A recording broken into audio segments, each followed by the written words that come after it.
মানিকপুৰৰ দেউতাৰীত মাকৈ কিনিবলৈ যোৱা ব্যৱসায়ীক উপৰ্যুপৰি আক্ৰমণ ৫-৬জনীয়া দুৰ্বৃত্তৰ আক্ৰমণত গুৰুতৰভাৱে আহত কেৰামত আলীক বগাইগাঁও চিকিৎসালয়ত ভৰ্তি ঘটনা সংঘটিত কৰি ৩ দুৰ্বৃত্তক আটক মানিকপুৰ আৰক্ষীৰ বগাইগাঁও জিলাৰ মানিকপুৰ আৰক্ষী থানাৰ অন্তৰ্গত দেউতাৰীত মাকৈ ক্ৰয় কৰিবলৈ যোৱা ব্যৱসায়ীক ৫-৬জনীয়া দুৰ্বৃত্তৰ দলে আক্ৰমণ কৰা ঘটনাই তীব্ৰ চাঞ্চল্যৰ সৃষ্টি কৰিছে।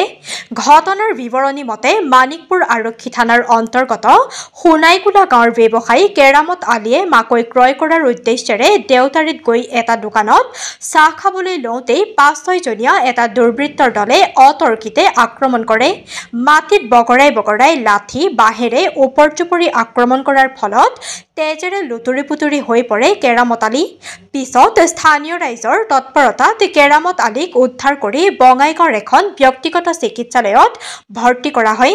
সম্প্ৰতি মৃত্যুৰে যুঁজি আছে ব্যৱসায়ী কেৰামত আলী। ইফালে ঘটনা সংক্ৰান্তত মানিকপুৰ আৰক্ষীক খবৰ দিয়াত মানিকপুৰ আৰক্ষী থানাৰ ভাৰপ্ৰাপ্ত বিষয়া মণিময় তামুলীৰ নেতৃত্বত আৰক্ষীৰ এটা দলে ঘটনাস্থলীত উপস্থিত হৈ ৩জনকৈ দুৰ্বৃত্তক আটক কৰিবলৈ সক্ষম হয়। ৩জন আটক ক্ৰমে মুছলিম আলী, ইছমাইল হুছেইন, মনছেৰ আলী। ঘটনাস্থলী সংক্ৰান্তত অঞ্চলজুৰি তীব্ৰ চাঞ্চল্যৰ সৃষ্টি কৰিছে। News desk Bijni first 24। ঘটনাটো হৈছে কি কেৰামত আলী আৰু এই হুছেইন আলী নামৰ হাছান আলী নামৰ দুজন ল'ৰাই দেউতাৰী এই কৰিম আলী মাকৈ বিক্ৰী কৰিব বুলি কৈছিল। পাছত সিহঁতৰ তাতে যাব বুলি মানে ৰাতিপুৱা মোকো কৈছে কথাটো কেৰামতে। পাছত যোৱা অৱস্থাতে মানে ময়দান বজাৰত তাতে যাই মানে চাহ খাব বুলি এটা দোকানত বহিলে। দোকানত বহাৰ পাছত মানে তাতে এই দেউতাৰী গাঁৱৰ VDP ৰেজ্জাকালীও তেখেতৰ লগত একেলগে বহি চাহ খাই আছিল। আৰু সেই সময়তে অতৰ্কিতে আমি শুনা মতে আমি সেই সময়ত তাতেতো নাছিলোঁ।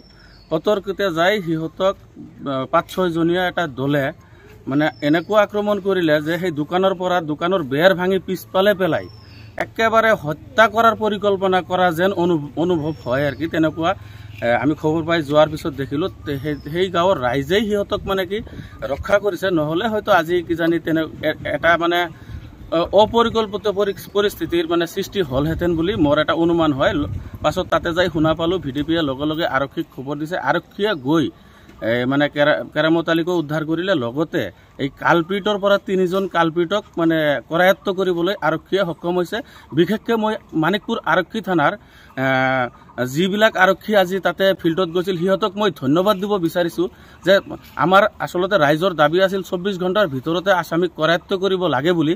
কিন্তু সিহঁতে ২৪ ঘণ্টা নহয় ১ ঘণ্টা পাৰ নহওঁতেই যে তেখেতসকলে মানে ৩জন আসামীক কৰায়ত্ব কৰিবলৈ সক্ষম হৈছে তাৰ বাবে বিশেষভাৱে মই বঙাইগাঁও জিলাৰ মানিকপুৰ আৰক্ষী চকীৰ অন্তৰ্গত আৰক্ষী বিষয়াসকলক মই ধন্যবাদ জনাইছোঁ। লগতে কালপিটসকলক উচিত শাস্তি বিহিব লাগে বুলি মই দাবী জনাইছোঁ।